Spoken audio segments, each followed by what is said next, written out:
Story of Winston Churchill. Welcome to our channel. Today, we're diving into the life of one of the most iconic figures of the 20th century, a man who stood firm in the face of adversity and played a crucial role in shaping modern Europe. Yes, we're talking about Winston Churchill.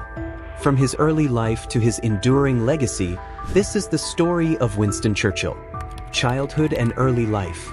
Winston Churchill was born on November 30th, 1874, at Blenheim Palace in Oxfordshire, England. He was the son of Lord Randolph Churchill, a prominent conservative politician, and Jenny Jerome, an American socialite. Growing up in an aristocratic family, Churchill was exposed to politics and British society from a young age. Despite his privileged upbringing, Churchill struggled academically. He was sent to several boarding schools where he often performed poorly and was known for his rebellious behavior. However, he excelled in subjects that interested him, especially history and literature. His love for words and his appreciation for the grandeur of the British Empire shaped his worldview and would later become his greatest strengths as a leader. How did he become Prime Minister of Britain? Churchill's political career began in 1900 when he was elected as a Member of Parliament for Oldham as a member of the Conservative Party. However, in 1904, he switched to the Liberal Party due to his opposition to conservative trade policies. Over the years, he held several key political positions, including President of the Board of Trade, Home Secretary, and First Lord of the Admiralty.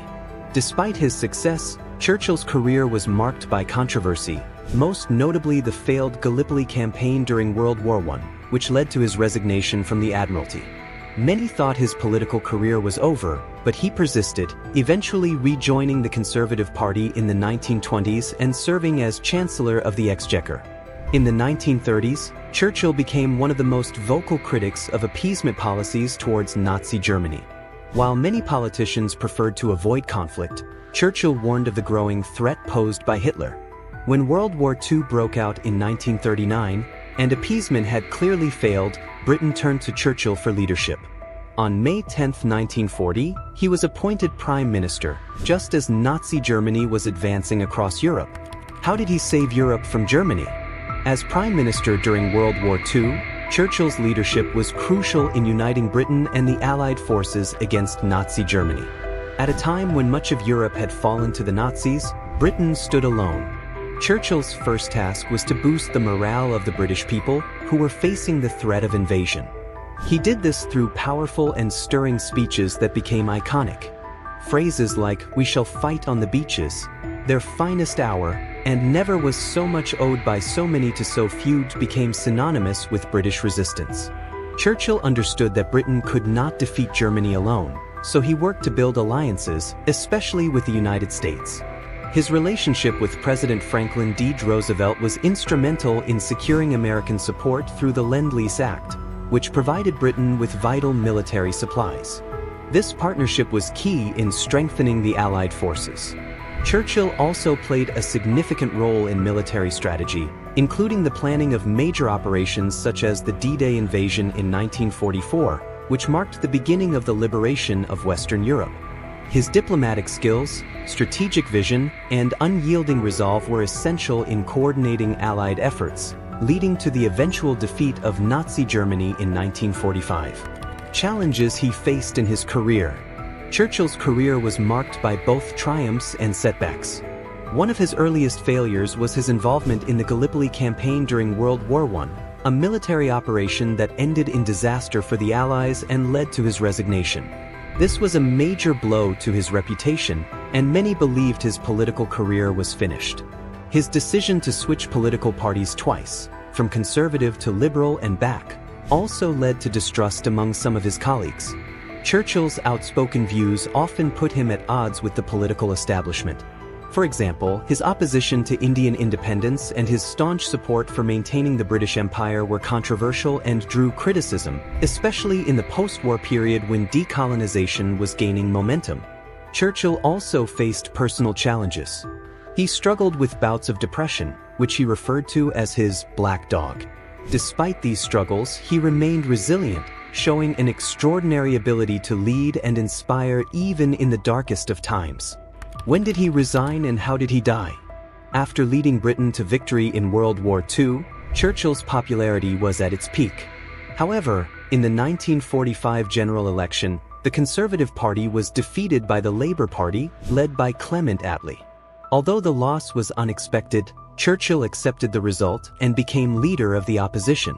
In 1951, Churchill returned as Prime Minister after the Conservatives won the general election. His second term was marked by declining health, and he suffered a series of strokes that affected his ability to govern. Recognizing his limitations, he resigned as Prime Minister in 1955 but remained a Member of Parliament until 1964. Winston Churchill passed away on January 24, 1965, at the age of 90, following a severe stroke. His death marked the end of an era, and he was given a state funeral, a rare honor that reflected his immense contributions to Britain and the world. Leaders from across the globe attended the funeral, paying tribute to a man who had become a symbol of courage and resilience. His value to Britain and the rest of Europe. Churchill's value to Britain and Europe cannot be overstated. He was not just a wartime leader, he was a symbol of defiance and hope. At a time when Nazi Germany seemed unstoppable, Churchill's leadership inspired the British people to stand firm. His ability to communicate, to unite, and to strategize was crucial in leading the Allies to victory. Beyond his wartime contributions, Churchill also played a role in shaping the post-war world. He was one of the early advocates for European unity, calling for a United States of Europe to ensure peace on the continent. Although he saw Britain's role as more aligned with the Commonwealth and the Atlantic Alliance, his vision for European cooperation laid the groundwork for what would eventually become the European Union. What will he be remembered for? Winston Churchill will be remembered as one of the greatest leaders of the 20th century, particularly for his role during World War II.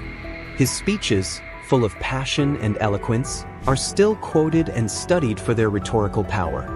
He demonstrated that leadership is not just about making decisions but about inspiring people to believe in a cause larger than themselves. He is also remembered for his contributions to literature. In 1953, Churchill was awarded the Nobel Prize in Literature for his historical writings, particularly his 6-volume work, The Second World War, which provided a detailed account of the conflict and his role in it. Despite the controversies surrounding some of his views, Churchill's legacy is that of a man who stood up when it mattered most.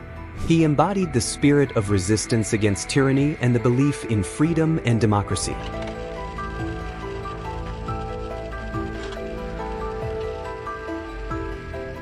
For this, he remains a hero not just in Britain but around the world.